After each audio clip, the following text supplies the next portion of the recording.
Magic, or something so advanced it seems like magic, exists in Game of Thrones' The World of Ice and Fire. It has been used to kill, protect, disguise, res, and see the future. So in the spirit of Spooktober, let's spend the month talking about magic in the world of Ice and Fire.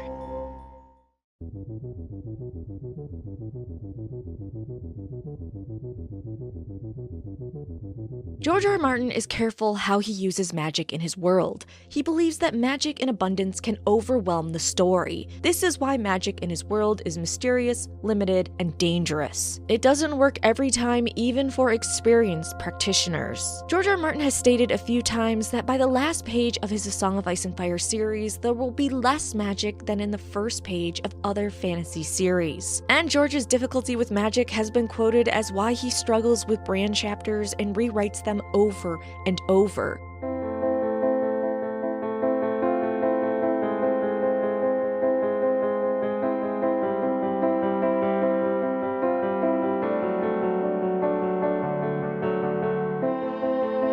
He has also been aggressive in saying that magic should never be the solution, but it can be part of the problem. One of his quotes, "I think magic has to be handled very carefully in fantasy. You need some magic in a fantasy, but too much is like too much salt in the stew. Then all you taste is the salt. And anything can happen. You know, pigs are flying." His belief in limited use of magic in turn makes many in verse have skepticism in the existence of magic, and with good reason. It takes a special person to use it, and the results aren't always consistent. It also has a heavy price. Magic often takes death, life, or blood to manifest. Even the maesters who earned their Valyrian steel link for the study of magic claim that whatever magic existed, it has long since faded due to the doom. As well, the time that the story takes place, magic has been significantly reduced for a very long time. And this seems true until the books where magic begins to come back, whether through the birth of dragons for the first time in roughly 150 years, or because of the renewed movement of the others. So what is magic and how is it used in the world of Ice and Fire?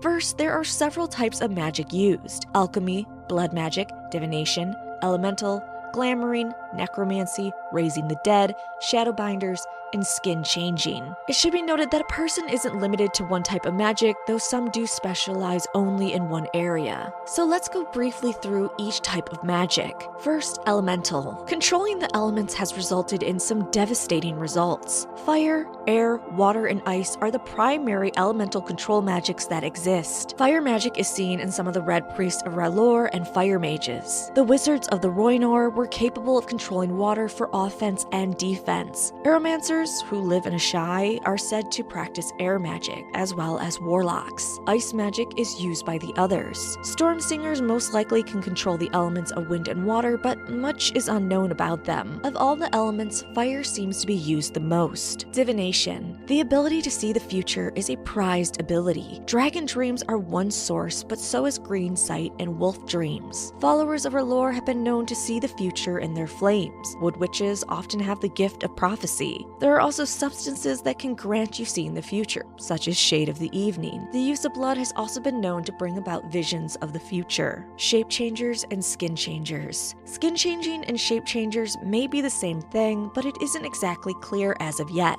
Jojen seems to combine many of them, but he may be generalizing by what arrogant and ignorant people think. Skin changing, the ability to enter an animal and control it, is mostly seen in individuals with blood of the first men. Shape changers, on the other hand, may either physically change themselves or enter the mind of animals to control them. Masavi is said to be crawling with shape changers, as well as Asshai, where lots of spooky stuff goes down. If shape changers enter the mind of beasts to control them, dragon riders may practice shape changing as well when they bond and control their dragons. Raising the dead. The Last Kiss is a ritual that followers of R'hllor can perform. It is performed by a priest of R'hllor who breathes fire and flame into the dead individual, cleansing them and bringing them back to life.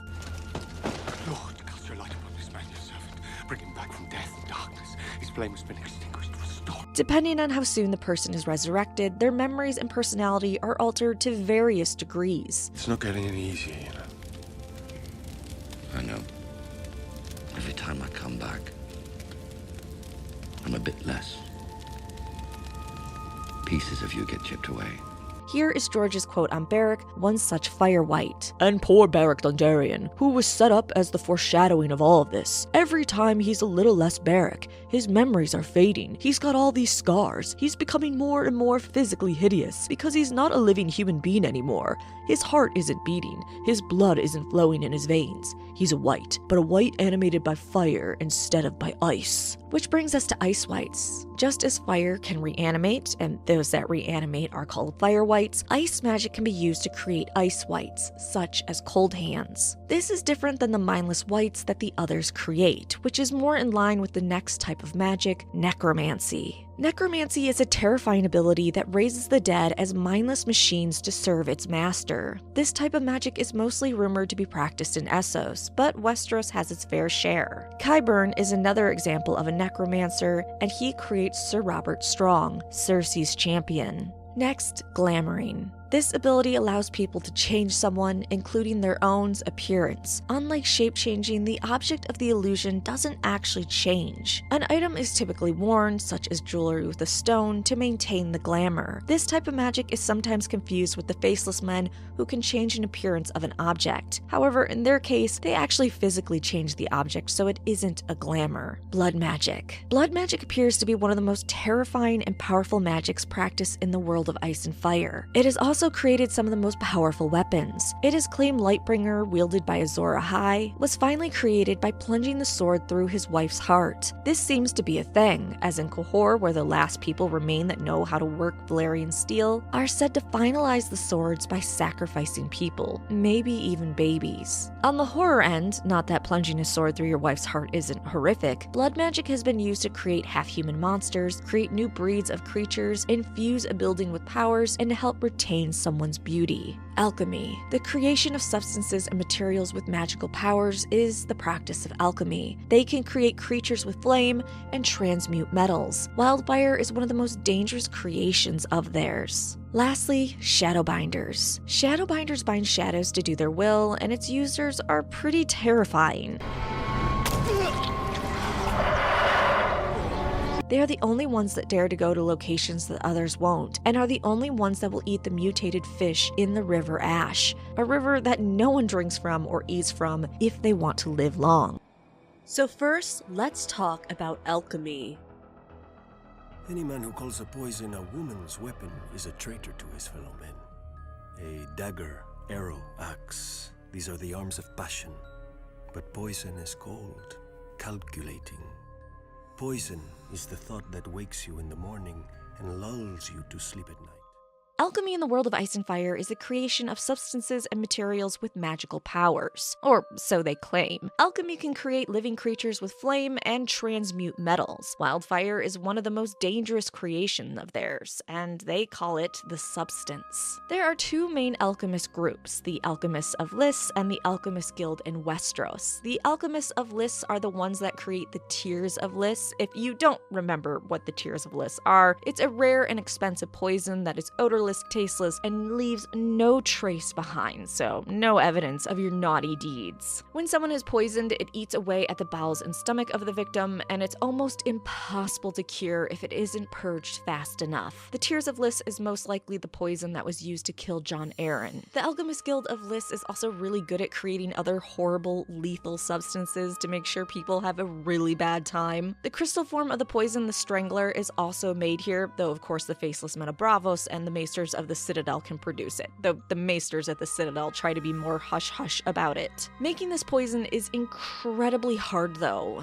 given the process of preparing it, but it also costs a lot in materials. This rare poison has the appearance of a dark purple crystal and results in the victim's throat closing, forcing them to die from asphyxiation. The Strangler is what was used to kill Joffrey Baratheon. Good. Needs washing down. If it please your grace, Lady Sansa is No. very tired. No, you'll wait here.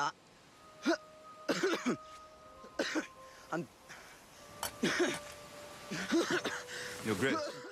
Now, the second main alchemist group is an old order of pyromancers that belong to the Alchemist Guild or Guild of Alchemists that's located in the Seven Kingdoms. These pyromancers have a ton of secret knowledge, though they have been largely replaced by maesters in the most recent centuries. Now, the Alchemist Guild sits in the Guild Hall of the Alchemists in Westeros and was created during or before the Age of Heroes. It is located along the Street of the Sisters in King's Landing at the foot of Visenya's Hill, apt as Visenya loved her alchemy and poisons. There are many apprentices and acolytes, and a full member of this guild is called a wisdom. There are pyromancers in other locations that may or may not be part of this guild, such as in Asshai, the party city for weirdos and dark magics, but it's not crystal clear. The guild is made of black marble and has a ton of twists and turns to get lost in. The Gallery of the Iron Torches is a long chamber with black polished marble floor and walls with black metal columns surrounded by wildfire to greet guests. The floors and walls reflect the wildfire and give the hall an emerald green glow. However, only important guests get the iron torches lit. Beneath the guild hall are stone cells where they create wildfire. Because wildfire is so dangerous, each cell has a room filled with sand that can drop down to extinguish the flames and protect the rest of the building. As well, the floor below has protective magical enchantments to keep the area safe. Also, if any fire occurs in the cells, both floors drop down. So they have many layers of protection. That's how serious wildfire is. Now, as soon as the jars of wildfire are prepared by a trained acolyte, it is immediately taken by an apprentice to the vaults. And wildfire itself is a crazy substance to make. Before dragons were extinct and before Dany brought them back, magics were very, very effective in creating the substance. But between dragons dying out and then coming back, alchemists have had to kind of wiggle around with the recipe for a bit, and magics aren't as effective.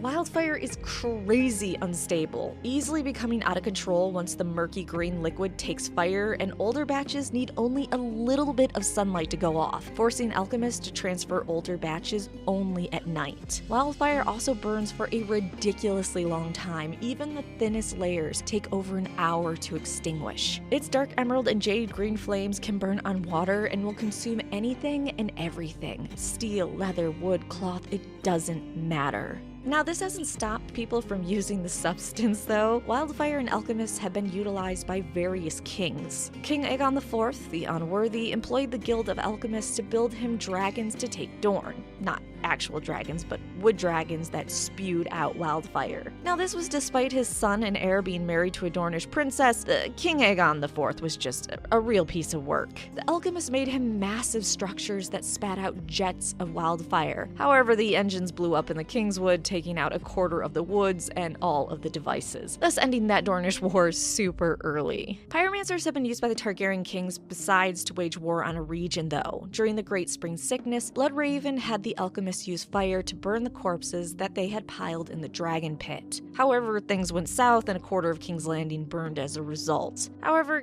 given how bad the Great Sickness was, that was probably an acceptable trade-off to get rid of the diseased bodies. Pyromancers were part of Aegon V's scheme to bring back dragons by hatching dragon eggs. Pyromancers and wildfire is responsible for the tragedy of Summerhall, which saw the burning down of the Targaryen Summer Palace and the death of their king and a bunch of Targaryens because Aegon V so desperately wanted a dragon to hatch. In the winter of 282 AC, Aerys II, the Bad King, had the Alchemist Guild burn green fires along the Red Keep's walls for a month to stave away the winter, and late into his reign, he just loved to watch people burn alive with his alchemist buddies that he gave a lot of power to. As we know, during Robert's Rebellion, Aerys II had the pyromancers create a large amount of wildfire to destroy King's Landing if Aerys lost the war. He even made one of the wisdoms of the Alchemy Guild his Hand of the King. When Jaime Lannister ultimately ended up killing Aerys II, he made sure to kill the pyromancer hand and all the wisdoms that existed. This led to the guild being run by acolytes and apprentices who had little knowledge of the great secrets of the Alchemy Guild in modern Westeros time. And because of this, the Alchemist Guild saw the greatest decrease in power when Robert Baratheon usurped the throne. Which, besides the death of all the more experienced pyromancers, it's not surprising that Robert Baratheon would give them less power, because King Aerys II was obsessed with alchemy and pyromancers, and he gave them way too much power at court, and Robert wanted to get away from all that. In the books, alchemists find a storage of 200 jars under the Great Sept of Baelor and 300 jars under the Dragon Pit. When Cersei Lannister became Queen Regent, she ordered the alchemists to create a large amount of wildfire to defend King's Landing. We also know one important battle where wildfire was used, of course. Cersei later has the Tower of the Hand burned down by them. So the Alchemist Guild of Westeros and the Alchemist Guild of Lys have become stronger since Daenerys bringing back dragons. So perhaps some of their powers that were lost have come back, such as the ability to transmute material to gold and create other terrifying substances with greater strength. We'll have to see when George R. R. Martin definitely finishes The Winds of Winter and A Dream of Spring.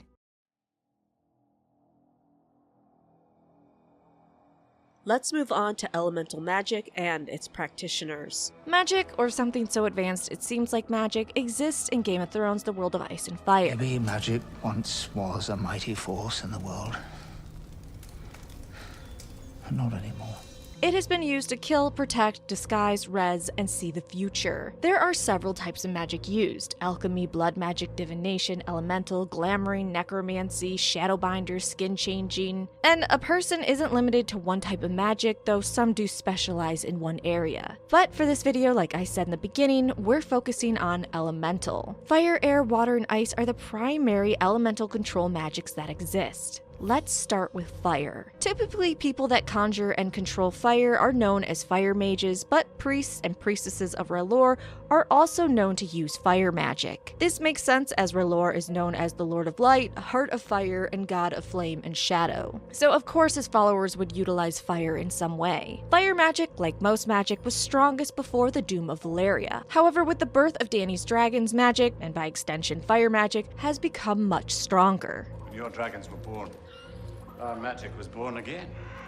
It is strongest in their presence. We see this in the books. In one case, a fire mage had a drastic change in abilities after her dragons were hatched. Dany witnesses a fire mage conjure a fiery ladder 40 feet high, climb it, with each rung dissolving behind him, leaving wisps of smoke as he went up, before reaching the top and disappearing with the ladder. This isn't something she has ever seen, and it seems to amaze the entire crowd, so it's not something commonly seen. In fact, when Dany questions if it's a trick, she's told, "No trick. Half a year gone, that man could scarcely wick fire from dragon glass. He had some small skill with powders and wildfire, sufficient to entrance a crowd while his cut purses did their work. He could walk across hot coals and make burning roses bloom in the air, but he could no more aspire to climb the fiery ladder than a common fisherman could hope to catch a kraken in his nets. And now his powers grow, Khaleesi, and you are the cause of it." Here is where we also see other magic users, such as warlocks, having grown in their abilities too, but that's not important for this video. Before the Doom, Valyrians were known to wield fire and blood magic to do incredible things. Valyrian wizards could shape stone with fire magic. As I mentioned earlier, Red Priests of R'hllor really love fire. In the Great Temple of Lys, we're told they're always burning things and crying out to R'hllor. So much it bores Thoros of Myr, though in fairness, he was always much more interested in the ladies and booze than burning stuff. We also know that those that are slaves of R'hllor and Volantis are given flame tattoos on their face. Fire magic has many uses, including burning away or cleansing any poisons that enter the body. Fire can let users see the future in its flames, which ties more into a future video on divination. Fire magic can also create fire wights. Fire wights are reanimated corpses via fire magic. This is done from The Last Kiss, where a red priest fills fire in their mouth and breathes it into the deceased, cleansing them with fire and resurrecting them. This flame can also be passed from one reanimated person to another deceased person, but the original wight will die to bring that new person back to life. While George R. R. Martin has confirmed fire wights aren't truly alive anymore, he also shared a horrible consequence of being a fire wight. He said, "And poor Beric Dondarrion, who was set up as the foreshadowing of all this. Every time he's a little less Beric. His memories are fading. He's got all these scars.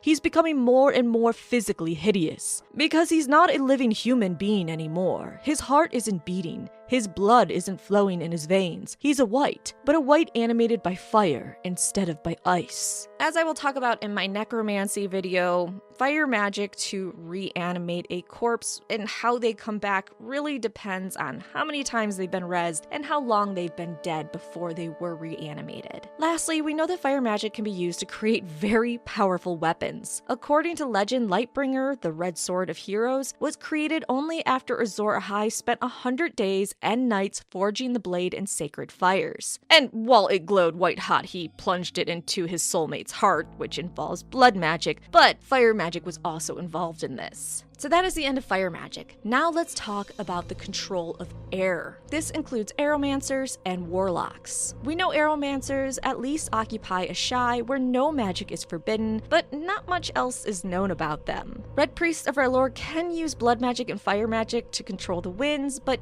it isn't really known if that's actually air magic or using other elemental magic to control the air. The Children of the Forest seem to also have control of the air, as they can conjure up the wind to redirect people from areas they don't want individuals in. Warlocks are able to control the wind as well, but the exact magic isn't known. Next, water magic has been known to be extremely destructive. The 𝑉𝐴𝐴 are best known for water magic and the use of it for offense and defense. The river 𝑉𝐴𝐴 was said to whisper to its children to warn them of any dangers, and 𝑉𝐴𝐴 princes could use water to create walls that would drown enemies. And while many different general magic users can manipulate water wizards of the 𝑉𝐴𝐴 are some of the scariest. Lore states they were able to summon large water spouts to take out dragons and flood cities on command. One of the greatest curses was done when a 𝑉𝐴𝐴ish prince was killed, and he used the water of the 𝑉𝐴𝐴 to call down a spell. The 𝑉𝐴𝐴 then flooded out of season and cursed the invading Valyrians with grayscale. From there, that part of the 𝑉𝐴𝐴 has been covered in a constant fog called the Sorrows, where the stone men live and fear of infection is very real. We also know of the existence of water witches who are able to make dry streams flow again and deserts bloom to life. Of course, one of the best examples of water magic was during the Dawn Age and the invasion of the First Men. The Children of the Forest, in desperation to stop their coming, summoned hammers of water twice. First, they broke the Arm of Dorn and created the Stepstones. Then they flooded the Neck. I'm gonna add this in, even though there's not a lot of information. Storm Singers most likely control both air and water to control storms, but it really isn't elaborated on.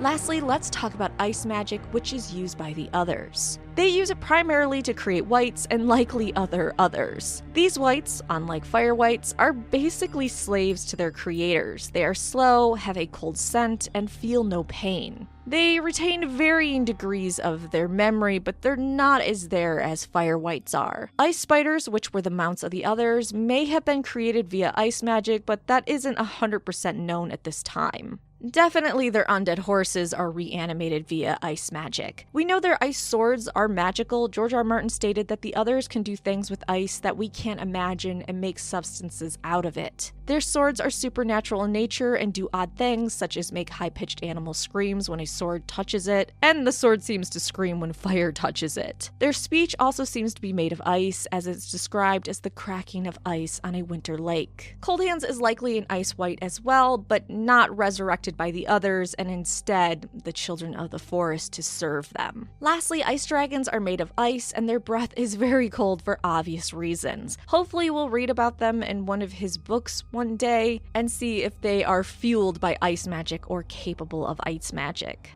Let's transition to blood magic and its practitioners. You murdered him? With blood magic?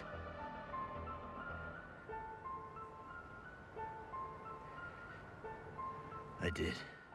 Blood magic appears to be one of the most terrifying and powerful magics practiced in the world of ice and fire. It also has created some of the most powerful weapons. Its claim Lightbringer, wielded by Azor Ahai, was finally created by plunging the sword through his wife's heart. Only through utilizing blood magic was he able to defeat the Others and end the long night. This seems to be a thing, as in Qohor, where the last people remain that know how to work Valyrian steel are said to finalize the swords by sacrificing people, maybe even babies. On the horror end, not that plunging a sword through your wife's heart isn't horrific, blood magic has been used to create half-human monsters, create new breeds of creatures, infuse a building with powers and curse it, and also help people retain their beauty. We can see that blood magic requires the use of blood and sacrifice to be effective. If the blood magic is being used to create or preserve life, it often requires death in exchange. One user claims that when she sings her songs for using blood magic to bring someone back from the brink of death, she also wakes powers old and dark and the dead, which no man should look upon, that will dance at night. This magic also awakens something much darker, and we have an example of this. When one blood magic user sings the songs in a tent after sacrificing an animal, it appears that the shadows are in the tent dancing with her, some human-looking, some looking like humans circled in flames, and other non-human shapes such as wolves. Also, the song sounds like nothing a human could make. However, blood isn't enough to use or utilize blood magic. Someone must also know the words of the spell and have the wisdom to use them. This turns out to not be completely true, as George R. R. Martin said that Dany was able to use blood magic instinctively and she made it up as she went along to birth her dragons. So it's most likely in 99% of the cases you need the words of the spell and wisdom to utilize blood magic. Blood magic can also be used to see the future. A magi only needs a drop of blood from a customer's fingers to tell her future. Maggie the Frog was able to tell the future with surprising accuracy with a single drop of blood. Another magi in Braavos, Ina, was able to tell the future also just from tasting a drop of someone's blood. So we see more and more evidence that even a tiny bit of blood is so powerful. Blood. Give me a taste. While we only have one concrete example of an unborn child being sacrificed for a ritual involving blood magic, there are probably other occurrences. In the one case we know of the unborn child being sacrificed via blood magic, we know that it was born dead, twisted, scaled like a lizard, blind, with a tail and small wings of a bat, and its flesh fell from its bones upon touch, and inside the baby was grave worms as if it had been dead for years. Blood magic and sacrificing someone can also be used to create favorable outcomes. Red priests and priestesses have burned men alive to win battles, bring better winds, and also lead to the death of individuals for various causes. Now, because the use of death and the terrifying results, many seem afraid of blood magic. The Dothraki claim it is forbidden, and they will try to outright kill someone that attempts to use blood magic. Now, those that use blood magic are typically either called blood mages or magi. But of course, people like the red priests and priestesses, as I mentioned beforehand, can use blood magic. While they have been around since the beginning, even the ancient children of the forest sacrificed the blood of others, we have our first blood mages during the time of the Valyrian Freehold, some 5,000 years before the time of the books. Many of these blood mages were from Dragon Lord families, usually the most powerful among them. Though, of course, there were some non-Dragon Lord families that did practice blood magic. And it's suggested in Valyria this is where blood mages used magic to turn wyverns into dragons. We also know in Gagosius, blood mages occupied the flesh pits where they performed terrifying rituals and works. Through this magic, half-human monsters were created when they forced women to birth beast offspring. When the doom occurred and destroyed the Freehold, it's said that magic mostly died out, and this does include blood magic. However, we still have cases in both Westeros and Essos of people using this type of magic. In Far East Essos, blood mages use terrible sorcery in the Black Night, and they are welcome in Asshai without any restrictions. The woman that betrayed Daenerys and led to her unborn child dying was a magi that practiced blood magic she learned in Asshai from a blood mage from the Shadowlands. And we know that Cahor, the only place where the knowledge of how to work Valyrian steel exists, blood magic is used to create the works via killing babies. We also know that the warlocks in Karth use it, and that they once came to Westeros to bathe a boy in Auroch's blood to make him brave. Now, there are examples of blood magic being used in the West after the Doom. It's believed Harrenhal, king of the Isles and Rivers, mixed human blood into the mortar of the stonework of Harrenhal, and the combination of all the deaths there and Harren's ego created a curse that now exists at Harrenhal, a curse that prevents any lord from holding Harrenhal indefinitely. Dannel was a lady of Harrenhal, also known as Mad Dannel. Rumors claim she bathed in blood to remain youthful beautiful and that she held feasts of human flesh. She, a sea star, whose mother was said to be a sorceress, herself was considered the most beautiful woman in the Seven Kingdoms and said to bathe in blood to retain her beautiful, youthful looks. Now, with the birthing of Dany's dragons, we know that blood magic and magic in general has become much stronger. It would be nice to see more blood magic in the final 2 books, but we also know George isn't a huge fan of magic, so we might only get bits and pieces. Let's transition to divination. Divination, attempts to glimpse the future through prophecy, omens, or ritual, plays a central role in George R. R. Martin's A Song of Ice and Fire. Far from being simple superstition, these glimpses of destiny shape the choices of rulers, influence wars, and drive characters towards greatness or ruin. Yet Martin's divination is ambiguous. Prophecies are often vague, misleading, or self-fulfilling, forcing both characters and readers to wrestle with the tension between fate and free will. One of the most striking examples is Daenerys Targaryen's visions in the House of the Undying. There she sees cryptic images, dead kings, a blue-eyed king with a wolf's head, a feast of corpses that foreshadow events to come. These visions guide her to a sense of destiny, but are never straightforward. Melisandre's flames promise divine certainty, yet her interpretations of R'hllor's fire often prove flawed, leading to disastrous choices such as her faith in Stannis as Azor Ahai reborn. In both cases, divination is powerful but unreliable, forcing characters to act on incomplete truths. Divination also appears in Westeros through dreams and omens. Bran Stark's green dreams allow him to see visions of the past, present, and possible futures, blurring the line between prophecy and magical perception. House Targaryen too is haunted by prophetic dreams, with figures like Daenys the Dreamer foreshadowing the doom of Valyria centuries before it occurred. These dreams hint that some individuals are genuinely touched by fate, though their meaning remains elusive. Thematically, Martin uses divination to challenge certainty. Unlike in traditional fantasy, prophecy in Westeros rarely provides clear answers. Instead, it drives paranoia, ambition, and conflict. Cersei's obsession with Maggie the Frog's prophecy of her downfall pushes her into increasingly destructive choices, arguably ensuring the very fate she fears. Thus, divination becomes less about knowing the future and more about how belief in prophecy shapes human behavior. In the end, divination in A Song of Ice and Fire underscores Martin's larger theme. The future is uncertain, and the attempt to control or predict it often leads to tragedy. Prophecy holds power,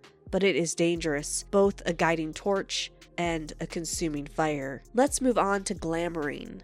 Glamouring, the art of creating illusions to disguise one's appearance, is one of the most mysterious branches of magic in A Song of Ice and Fire. Unlike the fiery visions of R'hllor or the dream prophecies of green seers, Glamouring is practical, immediate, and deeply unsettling. It demonstrates how sorcery can blur the line between truth and deception in a world already rife with political intrigue. The clearest examples of Glamouring come through the followers of R'hllor. Melisandre, the Red Priestess, uses powders, shadows, and spells to alter appearances and manipulate perceptions. She explains to Jon Snow that glamours require a source of power, often rubies or other gemstones, to bend light and sense. With this art, a man can be made to look taller, younger, or even take on another's likeness. Through such enchantments, kings and commanders can be misled, as appearances no longer guarantee reality. This illusionary magic also raises intriguing narrative questions. Some readers speculate the characters' deaths or disguises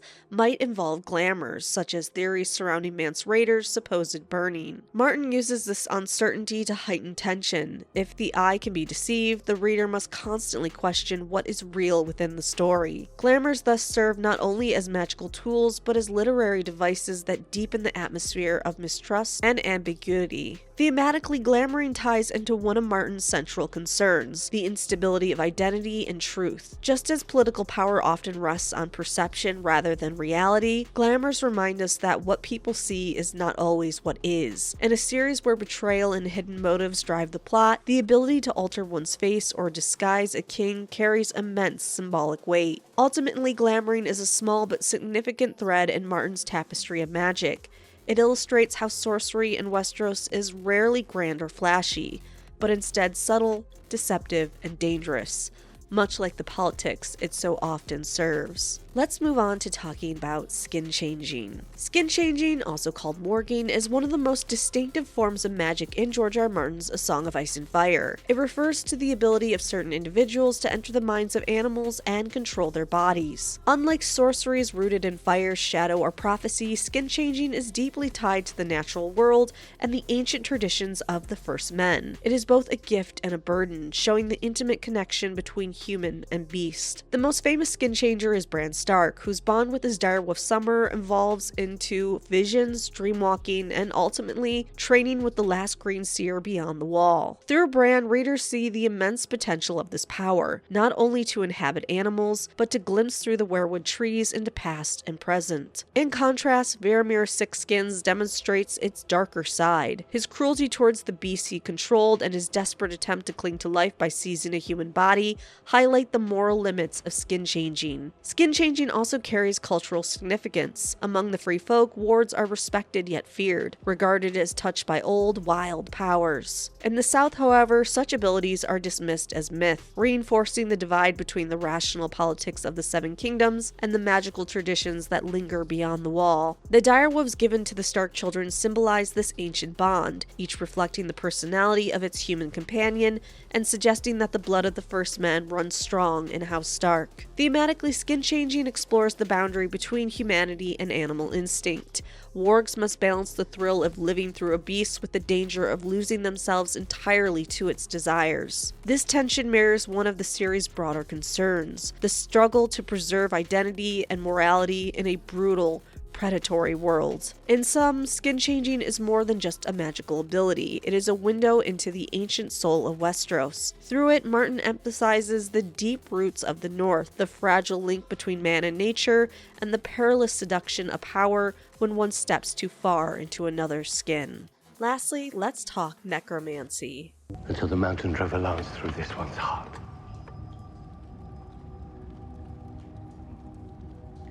I knelt beside his cold body and said the old words. Not because I believed in them, but he was my friend. And he was dead. Necromancy is the magic of life and death, involving the resurrection of someone that has passed. There are varying levels of consciousness and control of the reanimated individual. Some are still themselves and able to act on their own accord, while others that are res via necromancy simply are slaves to their masters. There is of course a lot of in between. The others' version of necromancy brings back the dead via ice magic, but they are completely under the control of their masters and known as ice wights. They've also brought back horses to ride as ice wights. Ice wights have varying states of decay depending on how long they were dead before being resurrected. They do also retain their memories from their life before, but it's often vague or slowly disappearing.